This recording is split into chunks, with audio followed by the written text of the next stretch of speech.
안녕하세요. 이민경 행정사입니다. 오늘은 화장품 책임 판매업과 화장품 제조업에 대해서 말씀드리겠습니다. 여러분 좋아요, 구독, 알림 잘 부탁드립니다.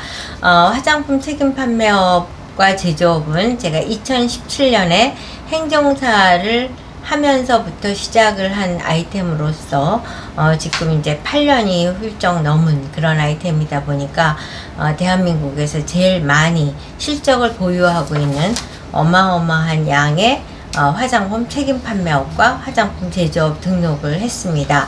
이렇다 보니까 화장품 사업을 하면서 발생되는 경우의 수, 어떠한 것도 다 경험을 했다 해도 과언이 아닐 정도로 수많은 경험을 했습니다.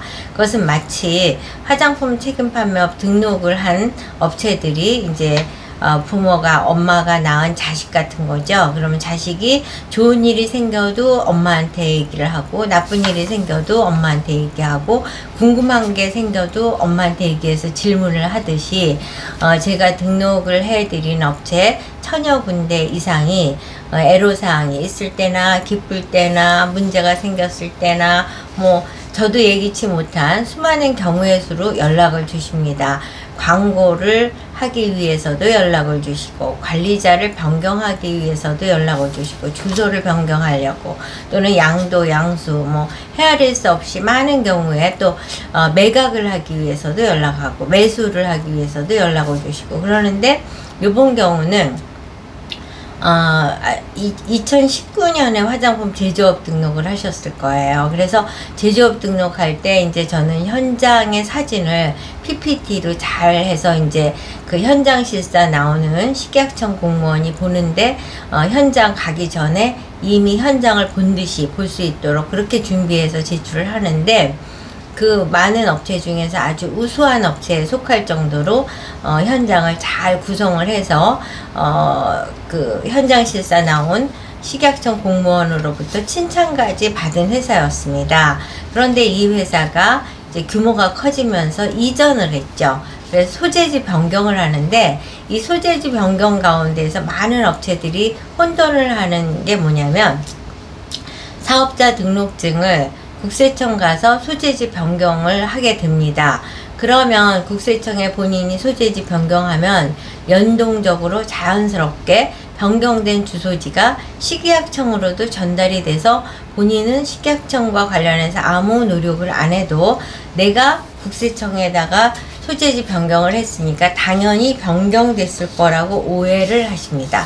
그런데 현실은 대한민국이 그렇게 모든 전산이 연동되는 게 아니기 때문에 국세청에다가 주소지 변경을 했다 하더라도 식약청에 별도로 소재지 변경을 해야 됩니다. 근데 이 업체가 그걸 하지 않았던 거죠. 그래서 이제 식약청으로부터 폐업 통지 전에 오는 공문이 날라온 겁니다.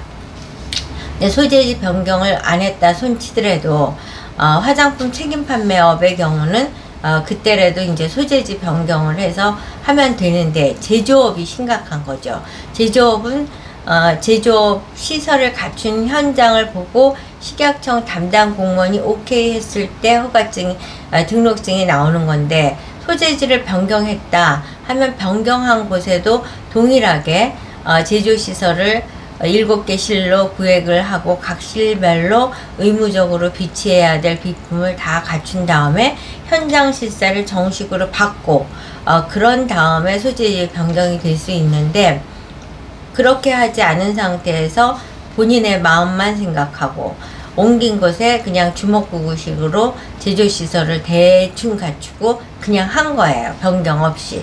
그러니까 결국 식약청에서 봤을 때는 제조업이 등록되지 않은, 제조시설이 갖춰지지 않은 무허가, 그러니까 갖춰지지 않은 채 제조를 해서 유통하는 엄청난 잘못을 하고 있는 업체가 된 거죠.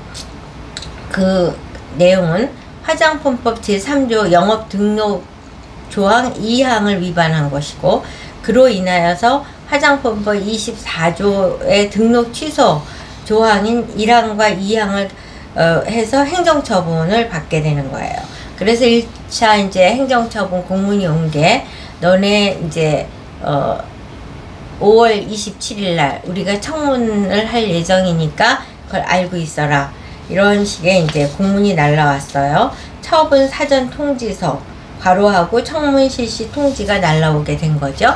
내용에 있어서는 행정절차법 제21조 제2항의 규정에 의하여 식약청이 하고자 하는 처분의 내용을 통지하니 청문에 참석하여 주십시오. 내용은 폐업하기 전에 너네들의 얘기나 듣자. 청문 절차예요.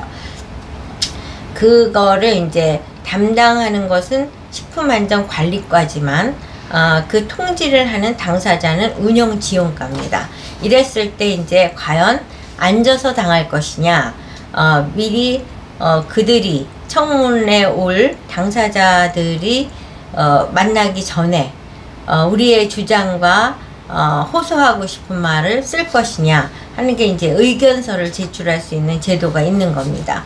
그래서 이제 이 업체가 이제 엄마한테 연락하듯이 이민경 행정사에게 연락을 한 거죠.